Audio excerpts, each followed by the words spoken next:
En el nombre del Padre, del Hijo y del Espíritu Santo. Amén. Tendremos la clase 10ª de liturgia. Ven Espíritu Santo, llena los corazones de tus fieles y enciende en ellos el fuego de tu amor. Envía, Señor, tu Espíritu y todo será creado y renovarás la faz de la tierra. Bienvenidos, queridos hermanos y hermanas, a nuestra clase de liturgia. Continuamos reflexionando sobre el texto de la carta encíclica del Papa San Juan Pablo II, Eclesia de Eucaristía. Vamos a seguir reflexionándolo en el numeral 15. Posteriormente quiero que reflexionemos sobre algunos otros documentos, por ejemplo, la introducción al misal romano, que habla un poco de la historia de la liturgia, que eso va a ser muy bonito para ustedes, para su conocimiento, cómo se vino configurando a través de los siglos la Eucaristía. Muy bien. San Pablo VI, es correcto. San Pablo VI hablaba un poco de la línea fronteriza entre la fe y la ciencia teológica, porque la Eucaristía es difícil entenderla por la razón.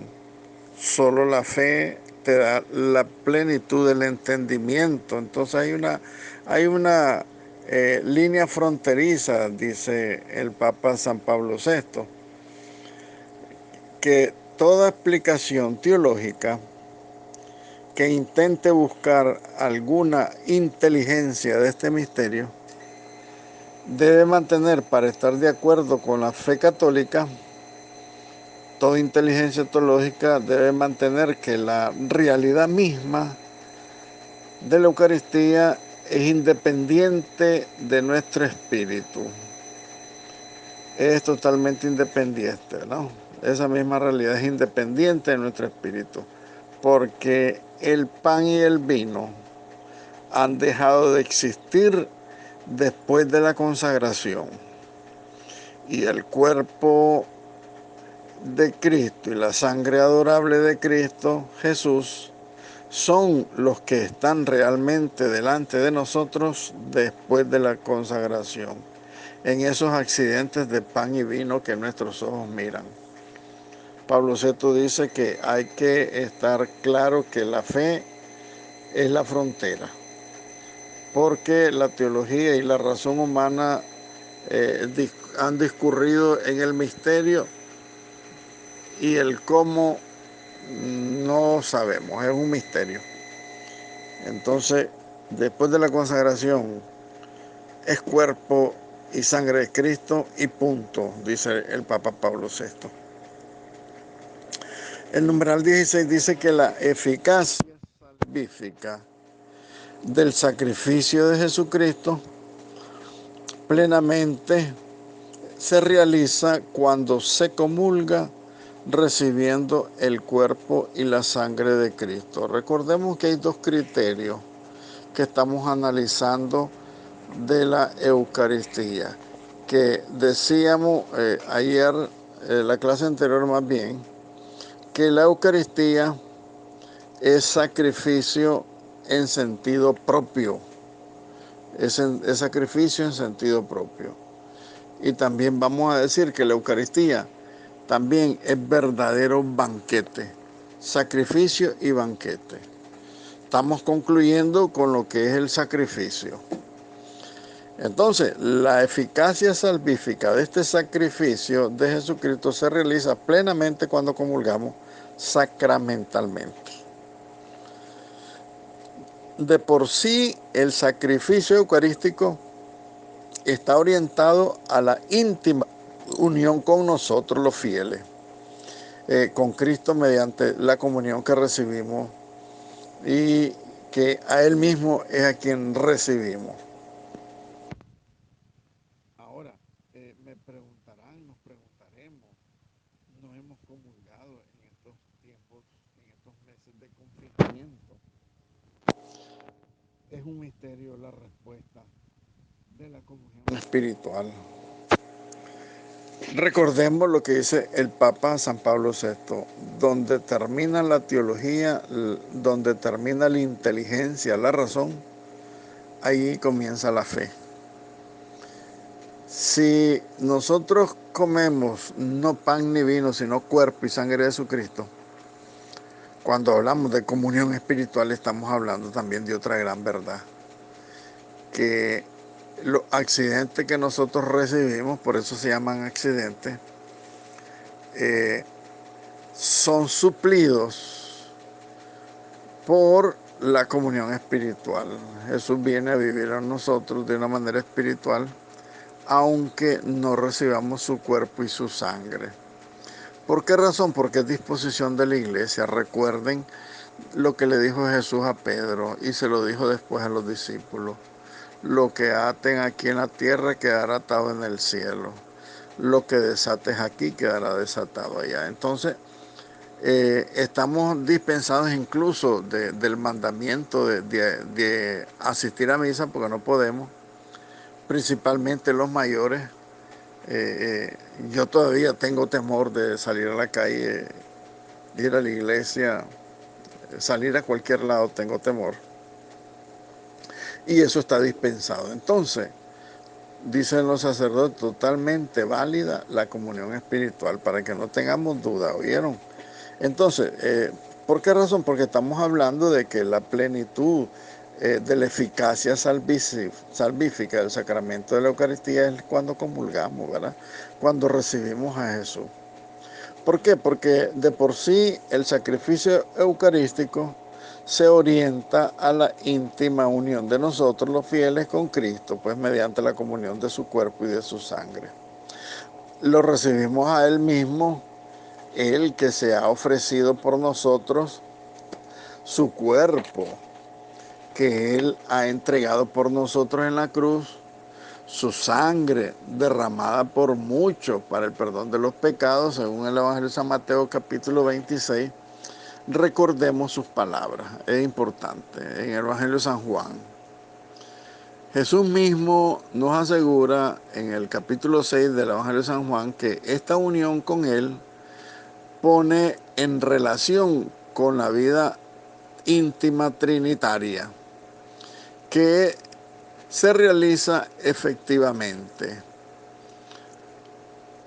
Entonces, cuando nosotros comemos, comulgamos, recibimos el cuerpo y la sangre de Cristo, cuerpo entregado en sacrificio, sangre derramada para el perdón de los pecados, nosotros nos estamos alimentando como con un verdadero banquete.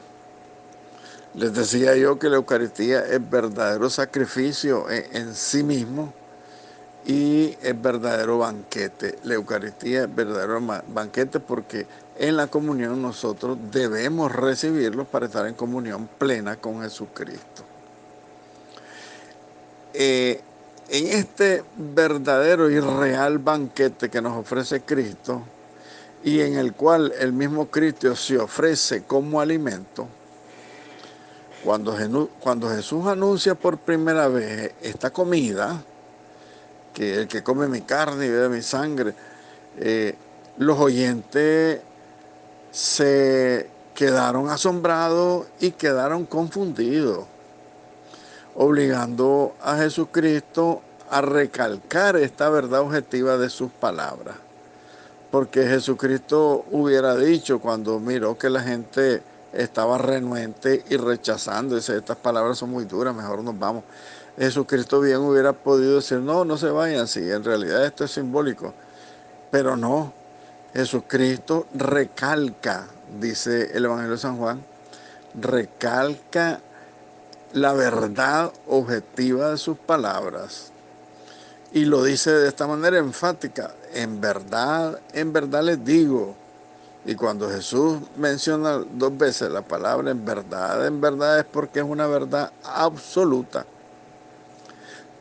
En verdad os digo, si no coméis la carne del Hijo del Hombre y no bebéis su sangre, no tendréis vida en vosotros. San Juan capítulo 6 versículo 53. Por lo tanto, en este mismo texto no cabe la duda. No se trata de un alimento metafórico, una comida simbólica, como hacen los protestantes. No, comamos galletitas y Coca-Cola, que eso es simbólico, que estamos en la cena del Señor. No, esto no es simbólico. Jesús recalca esta gran verdad objetiva, indiscutible de sus palabras. Él está hablando clarísimo: comer su cuerpo, comer su sangre, a través de un signo sacramental, instituido por él a través de dos accidentes: pan y vino, porque el pan y vino son los componentes principales de los banquetes. En el tiempo de él eran los banquetes: la comida, el cordero, el pan y el vino son cosas que no podían faltar. Entonces él toma esos accidentes para que sus oyentes entiendan que al comer el pan y beber el vino en el entorno de una cena sacramental, recibamos su cuerpo y su sangre, comamos su carne, bebamos su sangre. Como les repito, no lo entendieron y muchos lo rechazaron. Entonces, no se trata de mero simbolismo o metaforismo. Mi carne es verdadera comida y mi sangre verdadera bebida, dice San Juan capítulo 6, 55. Entonces aquí creo que no debe caber duda para nosotros. Si nosotros ya empezamos a dudar, ya empezamos a dejar de ser católicos, ¿me oyeron? Empezamos a dudar de la presencia real de Jesucristo, perdemos la perspectiva de nuestra catolicidad. Porque las herejías, eso es lo que dicen, que no es cierto. Nosotros decimos sí, es cierto. ¿Y cuál es la ventaja nuestra? Que Jesús, durante este tiempo que hemos vivido a partir de su venida, hace 2000 años, Él lo ha ratificado en muchas ocasiones. ¿De qué manera? Ya lo dijimos: los milagros eucarísticos. ¿Cómo me explicas vos, hermano, hermana, que de un trozo de pan eucarístico empieza a salir sangre? ¿Cómo me explicas vos que de una copa de vino se convierta en sangre y se convierta en carne del corazón humano? ¿Cómo me lo explicas? Solo la fe, hermano. Y tenemos la obligación, porque Jesucristo es Dios. Él es la verdad plena y total. Jesucristo no puede engañarse ni engañarnos. Entonces, tener la convicción de que todo lo que dijo Jesús es verdad. Y punto, es verdad. Y si tengo que dar la vida por esta verdad, tenemos que darla. Así debe ser la convicción del cristiano: una conversión radical por Cristo, por sus sacramentos y por la iglesia. Radical, porque si no somos malos cristianos. O perdemos la catolicidad, como les decía yo, pues, ¿verdad? Muy bien, numeral 17. Por la comunión de su cuerpo y de su sangre, Jesucristo nos comunica también su espíritu.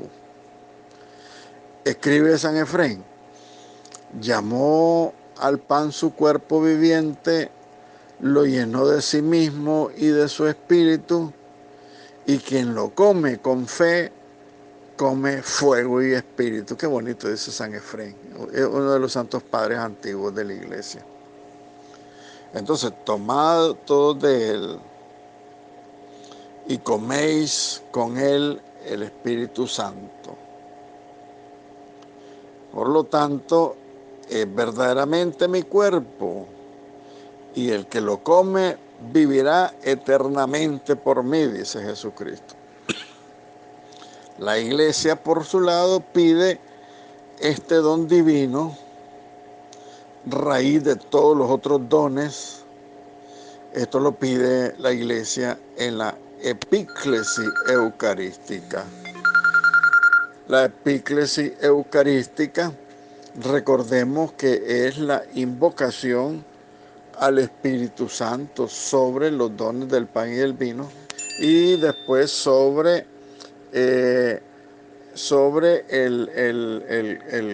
los dones del pan y el vino, y después sobre la asamblea, para que todos seamos una sola y misma cosa cuando comulgamos el mismo pan, la misma fe, el mismo pan. Entonces, esto significa, por otro lado, de que la iglesia siempre invocará la epíclesis, siempre invocará la epíclesis, porque siempre pedirá el Espíritu Santo. Y yo iría un poco más lejos. Si dice San Efrén, llamó al pan su cuerpo viviente, o sea, cuando Jesús tenía el pan en sus manos, le dijo a los discípulos, este es mi cuerpo. Entonces el pan le llama su cuerpo viviente. Por lo tanto, él llena ese pan de sí mismo, de su espíritu. Pero recordemos que por la concomitancia está presente el Padre, el Hijo y el Espíritu Santo. Entonces, en el pan nosotros nos unimos con Cristo. Cristo, unido con el Padre a través de su Espíritu, tenemos una comunión con la Eucaristía, una comunión con la Santísima Trinidad.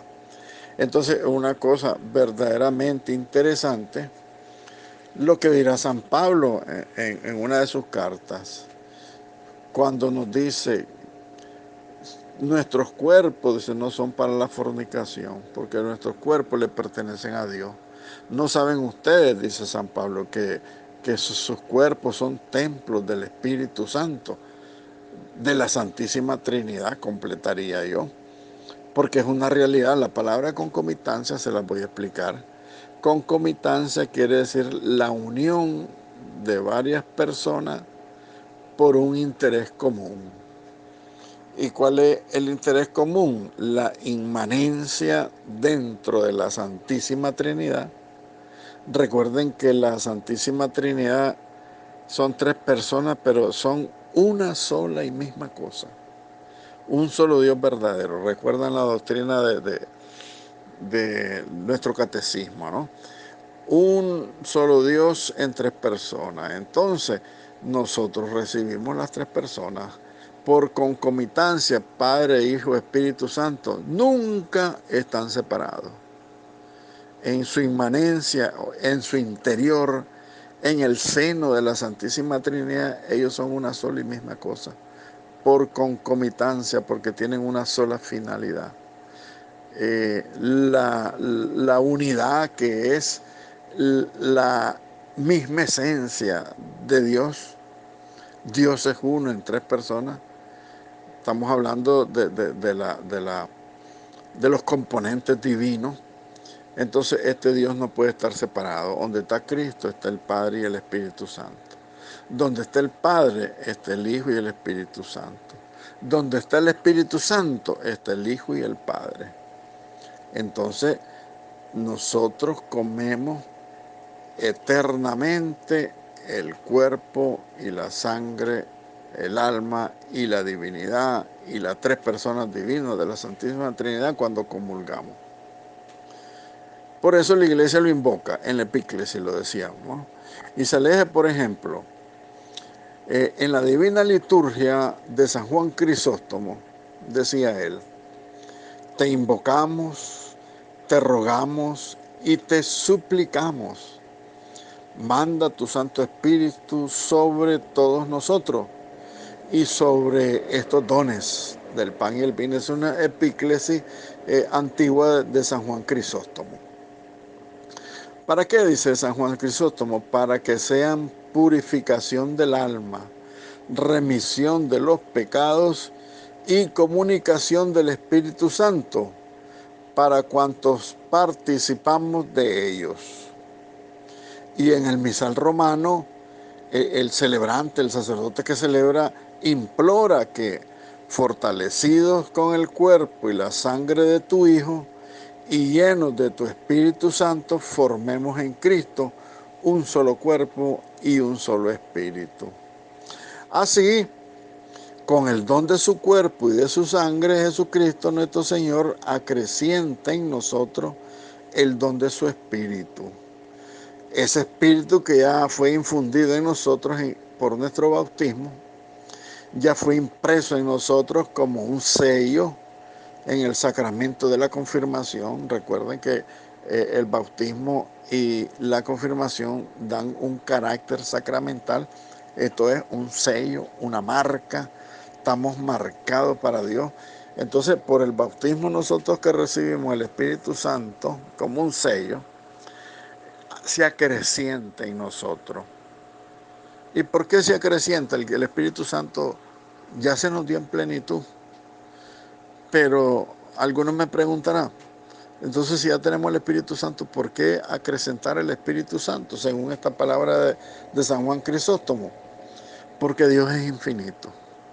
Dios nos da la plenitud de su Espíritu Santo en la medida de la necesidad de nuestro ser cristiano, en la medida de la necesidad de nuestra salvación. Pero Él, Dios y su Espíritu son infinitos. Y Él todos los días nos puede estar dando un poquito más, un poquito más, un poquito más de su Espíritu. Si se puede decir así, porque el Espíritu de Dios es inagotable, es infinito, es eterno. Y esa es una de las cosas que nosotros vamos a disfrutar el día que vivamos allá en el cielo, en el seno de nuestro Padre. El gran misterio del Dios infinito, todos los salvados, los santos y santas del cielo y todos los ángeles del cielo, parte de su felicidad eterna es en cada instante estar conociendo algo nuevo, algo nuevo, algo más grande de Dios, algo más infinito, todos los días y a cada instante. Conocer un poquito más a Dios, un poquito más, en la medida que Él nos va capacitando para ir adquiriendo esa ciencia de Dios, ese conocimiento de Dios. Es una cosa hermosísima, ¿no? Ok, el numeral 18 de Eclesia de Eucaristía nos habla de que la aclamación en la Santa Misa, esa aclamación que el pueblo pronuncia después de la consagración, se concluye oportunamente manifestando el proyecto escatológico que distingue la celebración eucarística. Fíjense bien entonces que la celebración eucarística, ya que estamos recibiendo la clase de escatología, aquí nos ratifica una ciencia nueva para nosotros, un conocimiento nuevo. Entonces, cuando nosotros concluimos con aquella oración hermosa, la consagración, cuando el sacerdote nos dice, ¿se acuerdan? Este es el sacramento de nuestra fe. Cuando ya consagró, ya elevó el pan y el vino, dice, este es el sacramento de nuestra fe. Nosotros respondemos, anunciamos tu muerte, proclamamos tu resurrección. Ven, Señor Jesús. Es una proyección escatológica la expresión nuestra. Que eso distingue la celebración eucarística. ¿Qué quiere decir esto? Que es un distintivo muy especial de la Eucaristía, su proyección escatológica. Recuerden que hemos dicho también que cuando se celebra la Eucaristía se une la iglesia terrena y la iglesia celeste. La iglesia del cielo se une porque entramos todos con Cristo a la cabeza y todos los redimidos, todos los salvados del cielo y todos los cristianos, hijos de Dios que peregrinamos en la tierra, nos unimos con Cristo en una sola y eterna e infinita alabanza y adoración al Padre. Por eso es que al Padre le encanta que cada Eucaristía tiene una virtud infinita, porque a Dios le encanta. Él se goza, Él se gloria de ese sacrificio verdadero que hizo su Hijo con su iglesia, todos juntos con Cristo. Por eso es una maravilla que cuando se une la iglesia terrena y la iglesia celestial, el tiempo se detiene. Definitivamente el tiempo se detiene. No hay tiempo. Lástima que nosotros siempre andamos deprisa en la Eucaristía, ¿verdad? Ay, qué barbaridad, ya se dilató este Padre, dice la gente. Pero nosotros deberíamos de suspender todo lo temporal en el momento de la Eucaristía, que es lo más grande que podemos hacer como cristianos, como hijos de Dios. Ya demos lo que querramos, demos limosna, repartamos toda nuestra riqueza, eso no es nada para el momento del culto de adoración en la Eucaristía que le damos al Padre unidos con Cristo. Entonces, esta aclamación que nosotros pronunciamos después de la consagración, les repito, es una proyección escatológica del verdadero banquete celestial que tendremos allá con Él, ¿verdad? Hasta que vuelva, decimos nosotros, anunciamos tu muerte, proclamamos tu resurrección, ven Señor Jesús. Hay otra doxología que decimos también en Cuaresma. No la retengo ahorita, pero se las voy a repetir en cuanto se me venga. Que termina hasta que vuelvas. La Eucaristía es tensión hacia la meta. La Eucaristía es pregustar, gustar desde acá el pleno gozo prometido por Cristo en el Evangelio de San Juan capítulo 15. Entonces es en cierto sentido participación del paraíso la Eucaristía, participación del cielo, participación del banquete celestial al que estamos invitados todos. Y también la Eucaristía es prenda de la gloria futura. En la Eucaristía todo expresa la confiada esperanza que tenemos. Mientras nosotros esperamos la gloriosa venida de nuestro Salvador Jesucristo, quien se alimenta de este Cristo en la Eucaristía, no tiene que esperar el más allá, el futuro, para recibir la vida eterna. Ya la poseemos, ya la tenemos aquí en la tierra, la vida eterna. Yo puedo asegurarle por mi fe y mi convicción que espero en Cristo que yo ya soy eterno. Ustedes también ya lo pueden decir, ya somos eternos, porque por la Eucaristía nosotros no tenemos que estar esperando a que nos muramos para tener la convicción de que nuestra vida no termina aquí, sino que ya participamos, ya poseemos la vida eterna desde aquí en la tierra, como primicia, por supuesto, de la plenitud futura. Ya lo tenemos como garantía, como primicia, como semilla ya sembrada. Solo falta que retoñe el árbol el día que nos muramos.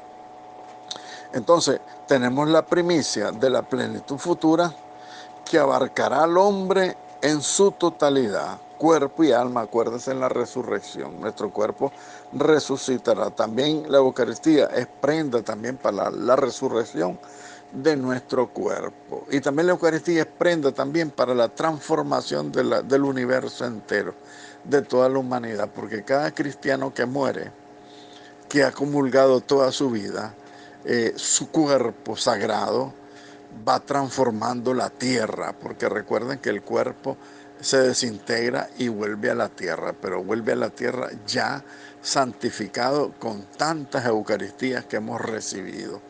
Entonces también nosotros estamos transformando el universo entero. Aquí se cumple la palabra de San Pablo, el capítulo 8 de la carta a los Romanos, 8:19. El universo entero espera la manifestación de los hijos de Dios. Los hijos de Dios ya se están manifestando, ya se está transformando la misma naturaleza visible, porque nosotros la estamos alimentando con nuestros cuerpos santificados. Imagínense también tantos santos que han muerto durante toda la historia de la iglesia. Todos estos santos con su cuerpo han ido purificando la tierra misma, ¿no? En efecto, por lo tanto, en la Eucaristía recibimos también la garantía de la resurrección de nuestros cuerpos al final del mundo. Dice el Evangelio de San Juan, capítulo 6, versículo 54, el que come mi carne y bebe mi sangre tiene vida eterna. Nosotros ya tenemos vida eterna porque hemos comulgado el cuerpo y la sangre de Cristo. El que come mi carne y bebe mi sangre tiene vida eterna y yo lo resucitaré el último día. Esa es la promesa de los que recibimos el cuerpo y la sangre de Cristo. La promesa de que nuestro cuerpo resucitará. Y esta garantía de la resurrección futura también proviene de que la carne del Hijo del Hombre, la carne de Jesucristo, esa carne entregada como comida, es su cuerpo en el estado glorioso del resucitado. Nosotros no comemos un cuerpo muerto de Cristo, sino un cuerpo vivo, porque Jesucristo en la Eucaristía se quedó vivo, no muerto, ¿verdad? Es el cuerpo glorioso de Jesucristo resucitado. Por lo tanto, con la Eucaristía se asimila, por decirlo de alguna manera, se asimila el secreto de la resurrección. Por la Eucaristía nosotros ya estamos recibiendo esa semilla de resurrección. Se recibe ese secreto, dice el Papa San Juan Pablo II, el secreto de la resurrección, porque también la resurrección de los cuerpos es un misterio, definitivamente que es un misterio, solamente con el poder de Dios es que se realizará la resurrección, como ya lo ha demostrado en la propia resurrección de Él, de Jesucristo, y en la Santísima Virgen María, que ya está en cuerpo y alma en la gloria del cielo. Entonces, por esa razón, San Ignacio de Antioquía definía con acierto que el pan eucarístico es fármaco de inmortalidad, es antídoto contra la muerte, decía San Ignacio de Antioquía, de una manera hermosa, pues decir, ¿verdad? El pan eucarístico es fármaco de inmortalidad, es como la vacuna, ya estamos vacunados para ser inmortales. Y también es una vacuna contra la muerte, es antídoto contra la muerte. Hermoso, definitivamente que hermoso. El numeral 19, Papa San Juan Pablo II, nos habla que esa proyección escatológica suscitada por la Eucaristía, esa tensión escatológica, la tensión escatológica quiere decir que la Eucaristía tiende hacia un lugar, hacia una meta, ¿no? Entonces la tensión escatológica o la proyección escatológica suscitada por la Eucaristía expresa y consolida la comunión con la Iglesia celestial. ¿Ve? Entonces nosotros vemos que hay una relación íntima de las dos iglesias, de las dos ciudades, la de San Agustín, ¿no? La ciudad eterna y la ciudad del mundo. Para la iglesia celestial, la iglesia terrena. Se consolida la comunión, porque no es casualidad que dentro de las oraciones orientales, en las anáforas y en las plegarias eucarísticas latinas, se recuerde siempre con veneración a la gloriosa siempre Virgen María, Madre de Jesucristo, nuestro Dios y Señor. A San José lo incluyó el Papa Francisco, los ángeles, los santos apóstoles, los gloriosos mártires y todos los santos. Esos van incluidos dentro de la anáfora de las plegarias eucarísticas, ¿no? Que nosotros recitamos, que el sacerdote recita, ¿no? Y nosotros unidos pues a la oración del sacerdote, todos juntos, estamos glorificando entonces, ¿verdad? La presencia de la Iglesia celestial.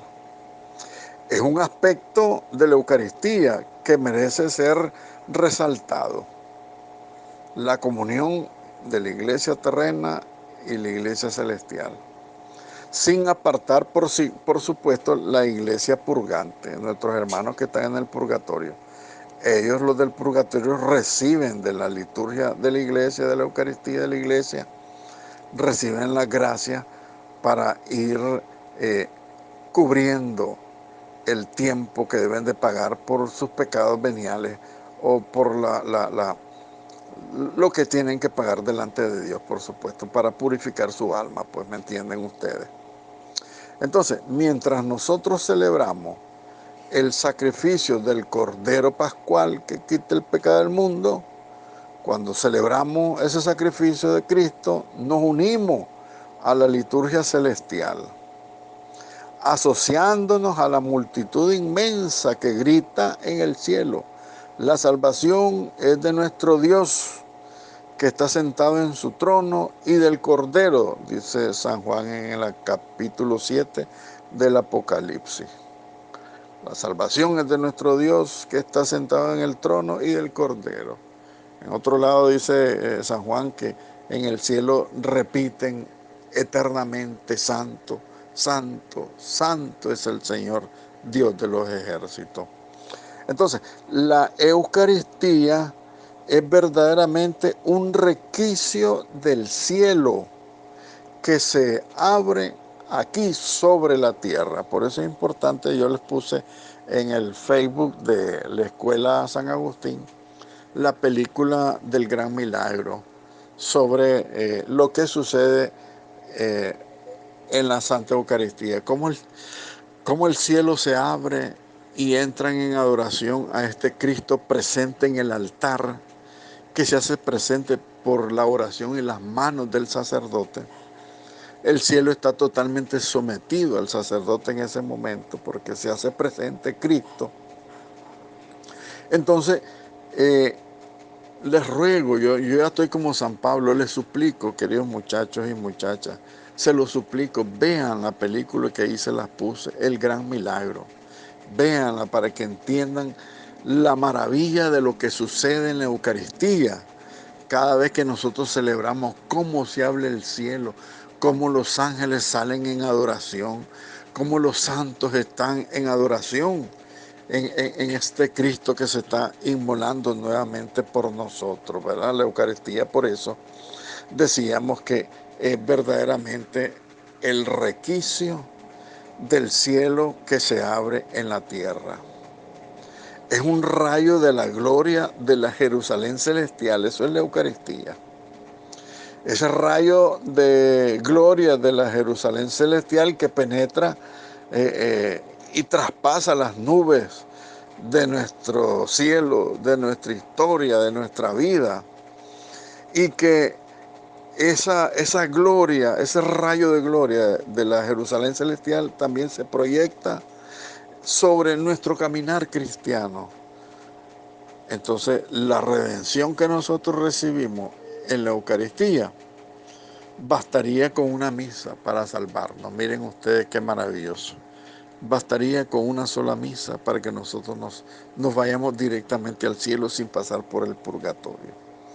Porque en esa comunión de la iglesia celestial y la iglesia terrena, la que necesita es la iglesia peregrina. Nosotros todavía estamos en este mundo, envueltos en nuestra debilidad y al acecho del maligno que nos tienta y nos hace caer. Viene en ayuda de nosotros la iglesia celestial.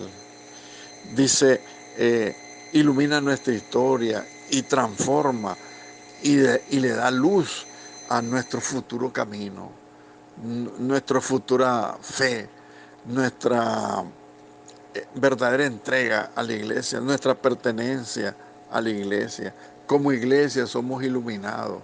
Por eso que San Pablo se atreve a decir, les escribe a ustedes los santos, a todos los que le escribían, ¿no? A los corintios principalmente.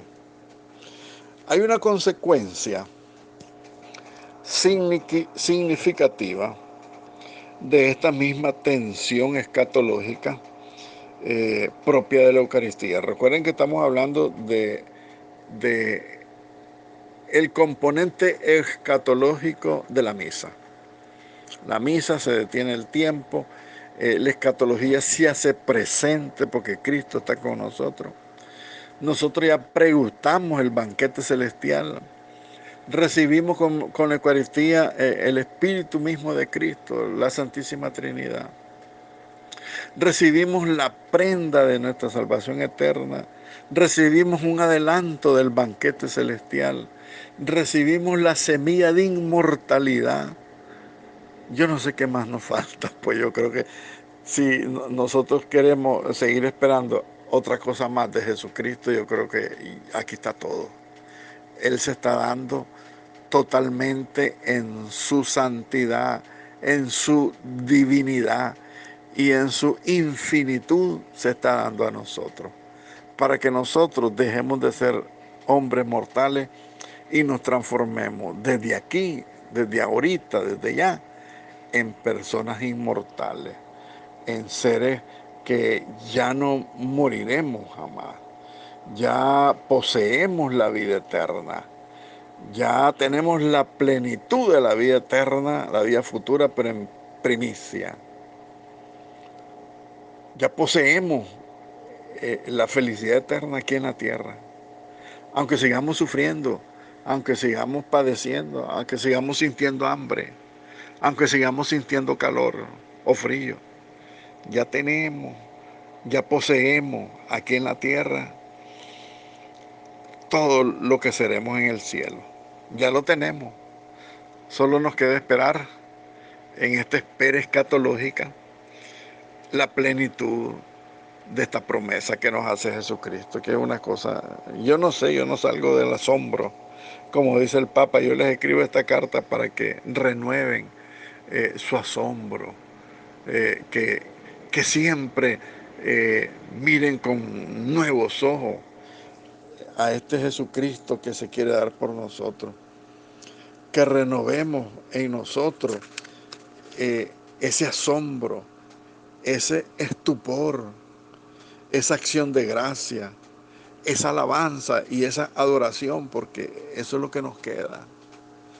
De tan felices que nos hará Dios que no vamos a tener tiempo para otra cosa, sino para eternamente decirle gracias, gracias, gracias, gracias Padre, gracias por tu amor, gracias, gracias por tu amor, te adoro, te quiero, te amo, te abrazo, un abrazo infinito que nos demos con Dios el día de nuestro encuentro con Él. Abrazo infinito, eterno. Yo siempre se lo digo en la Eucaristía, Señor, te abrazo fuerte, no quiero soltarte. Porque esa tiene que ser la experiencia, dice el Papa San Juan Pablo II. Quiero despertar nuevamente en ustedes el estupor, la admiración, el agradecimiento para este Señor y Dios nuestro tan amoroso y tan grande, tan lleno de vida para nosotros y que nos transmite su vida. Entonces, una consecuencia significativa de esta tensión escatológica propia de la Eucaristía es la que nos debe dar el impulso a nuestro camino histórico, pastoral en la iglesia, poniendo una semilla de vida y una semilla de viva esperanza, de vida y de mucha esperanza en la dedicación cotidiana de cada uno de nosotros, en nuestros propios quehaceres, en nuestros propios oficios, en nuestras propias tareas. El papá como papá, la mamá como mamá, el estudiante como estudiante, el sacerdote como sacerdote, el laico como el laico, que dé y transmita, que se le transmita mucha esperanza, mucha ilusión en este caminar que todavía nos queda pendiente. Ya vamos hacia la meta. Y yo creo que ya estamos cerca, estamos llegando a la meta porque estamos viviendo los tiempos escatológicos.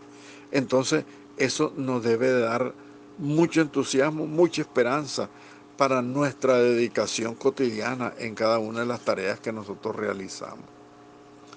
Aunque la visión cristiana fija su mirada en un cielo nuevo y en una tierra nueva, como dice en el Apocalipsis San Juan en el capítulo 21, eso no debilita que sigamos esperando el cielo nuevo y la tierra nueva, sino que también esto nos debe estimular el sentido de la responsabilidad con respecto a la tierra y al siglo que vivimos. Recuerden, hermanos, lo que hablábamos de el magisterio social de la iglesia. La doctrina social de la iglesia nace de esta esperanza que nos da el Señor con el alimento de su cuerpo y de su sangre.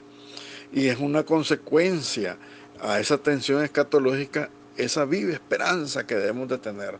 No perder nunca la esperanza, pero no tiene que ser una esperanza de estar mirando hacia el futuro, al cielo nuevo y la tierra nueva del Apocalipsis, sino que estimularnos en nuestro sentido de responsabilidad, seguir trabajando, seguir luchando, seguir denunciando el pecado, porque nosotros somos de un mundo de justicia, nosotros somos ciudadanos del cielo.